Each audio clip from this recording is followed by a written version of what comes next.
In 1961, a 59-year-old milkshake machine salesman bought a small burger restaurant chain from two brothers in California. Everyone assumed he was in the burger business. His accountants thought so. His investors thought so. Even he thought so for a while. He wasn't. And the moment he figured out what business he was actually in, he built one of the most profitable companies in the history of American capitalism. Not from burgers, but from something almost nobody was paying attention to. His name was Ray Kroc. The company was McDonald's.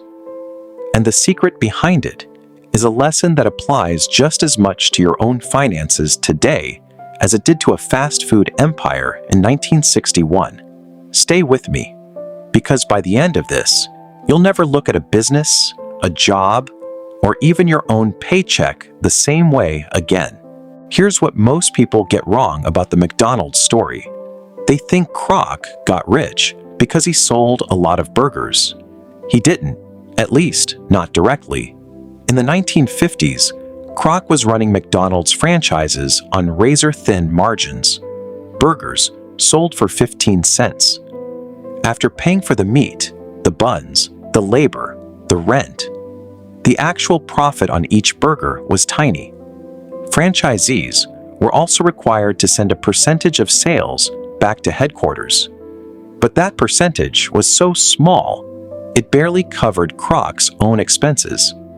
He was opening restaurant after restaurant, working exhausting hours, and technically going broke doing it. He had, by his own account, built a business that was growing fast and making almost no money. Sound familiar? A lot of small business owners, then and now, find themselves in exactly that trap. Busy, successful-looking, and financially stuck. Kroc needed a way out. And the answer came from a man most people have never heard of. His name was Harry Sonneborn, a financial advisor Kroc brought in to fix the books. Sonneborn looked at the numbers and told Kroc something that, at the time, sounded almost absurd.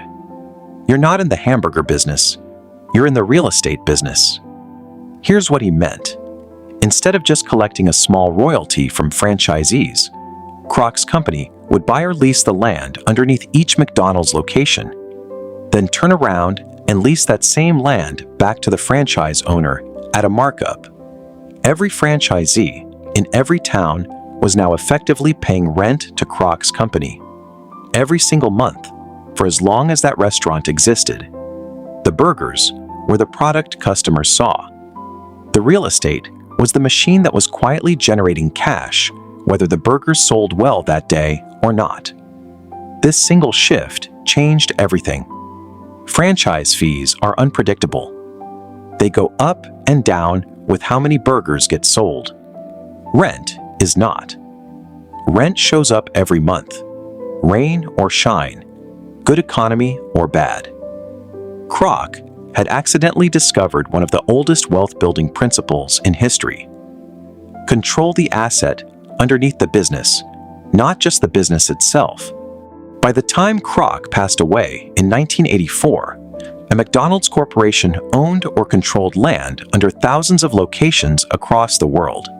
Today, McDonald's Corporation is often described by financial analysts as one of the largest real estate holding companies on Earth, one that just happens to sell burgers on top of its land. Think about what that actually means. Every time a McDonald's location changes hands, gets sold, or goes through hard times, the corporation still owns the ground it's sitting on. The burgers can have a bad quarter. The land does not stop existing. And here's the twist almost nobody remembers. The two brothers who actually built the original McDonald's restaurant, Dick and Mac McDonald, never controlled the real estate. They sold Kroc the rights to the name, the systems, even their own last name, for a fixed payout. They walked away with a modest fortune.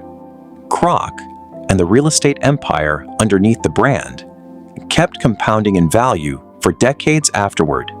Same restaurant, same burgers, same recipe, completely different financial outcome, because one side owned the asset and the other side only owned the operation. Here's why this story matters to you right now, whether you'll ever run a business or not.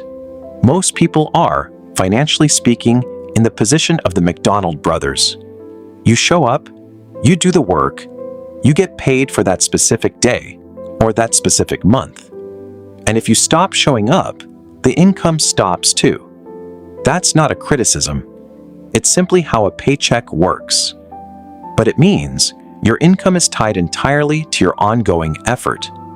The people who build lasting wealth are usually doing what Kroc's company did, finding the underlying asset that keeps generating value, whether they personally show up that day or not. For an ordinary person, you don't need to buy real estate under a fast food chain to apply this. The same principle shows up in much smaller, more accessible forms. Owning shares in an index fund means you own a small slice of thousands of companies' underlying assets, factories, patents, real estate, brand value, that keep working whether you're at your desk or on vacation. Owning even a modest rental property or paying down your own mortgage instead of renting means you're building equity in an asset instead of just paying someone else's. The question worth asking about every dollar you earn is the same question Sonneborn asked Kroc. Is this dollar tied to my ongoing effort, or is it going towards something that will keep generating value on its own? The first kind of money disappears the moment you stop working. The second kind doesn't. Ray Kroc didn't get rich because he understood hamburgers better than anyone else. He got rich because someone forced him to ask what he actually owned. Underneath the business everyone could see. That question is worth asking about your own finances today. Not someday, this month. What are you actually building? Effort you get paid for once, or an asset that keeps paying you back? If this story changed how you think about money, share it with someone who needs to hear it.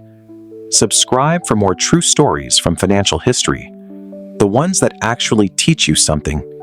I'll see you in the next one.